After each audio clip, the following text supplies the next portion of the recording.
जय जोहार, जय छत्तीसगढ़ महतारी। हमर MS स्टूडियो सेलर ला लाइक कराओ, सब्सक्राइब कराओ और शेयर करो। जय हिंद, जय छत्तीसगढ़।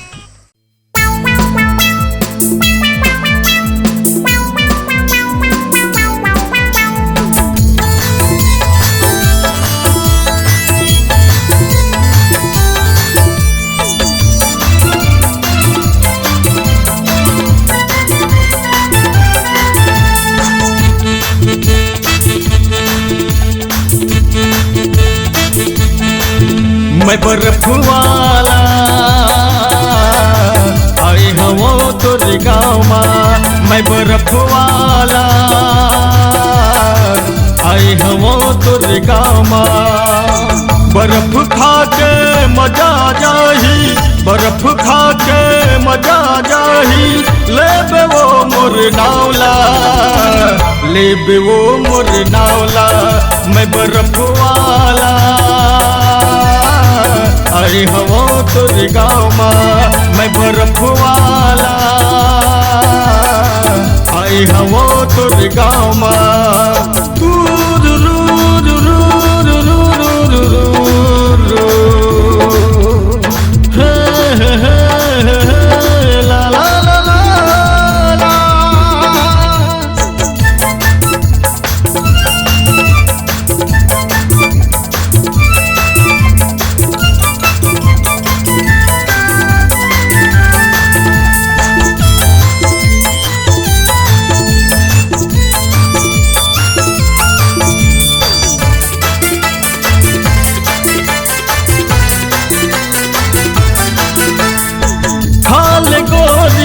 मोर तरफ से सुर तकर बे मोर बर्फ के। पैसा नहीं है ले ले उधारी, से तो कहते हो नोहल बारी।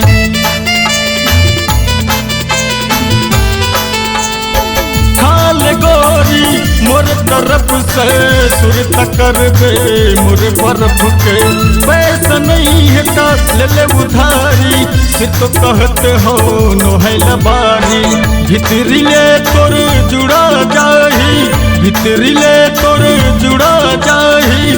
काट ही वो घामला, काट ही वो घामला। मैं बर्फ वाला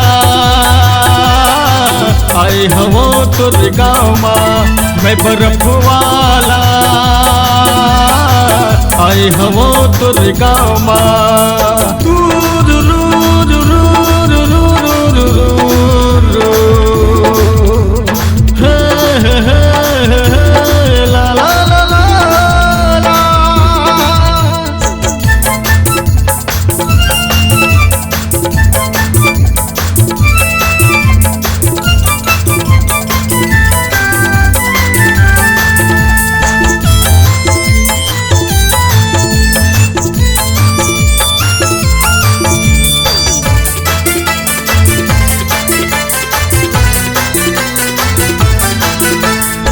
सिपट बलौदा दोनों के बीच में खाना मोरे गाँव है।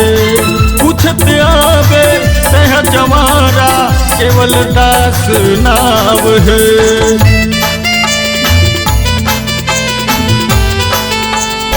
सिपट बलौदा दोनों के बीच में खाना मोरे गाँव है। पूछते आवे तह जवारा केवल दास नाव है। खा के देख ले मोर बर्फ ला, खा के देख ले मोर बर्फ ला। पूछ बे झन भावला, पूछ बे झन भावला। मैं बर्फ वाला आई हवो तोरे गाँव में। मैं बर्फ वाला आई हवो तोरे गाँव में।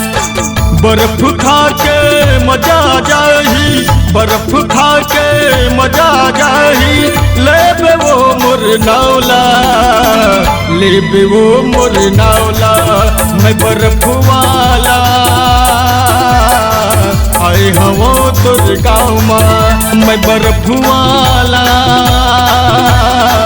आई हवो तोरे गाँव में। मैं बर्फ वाला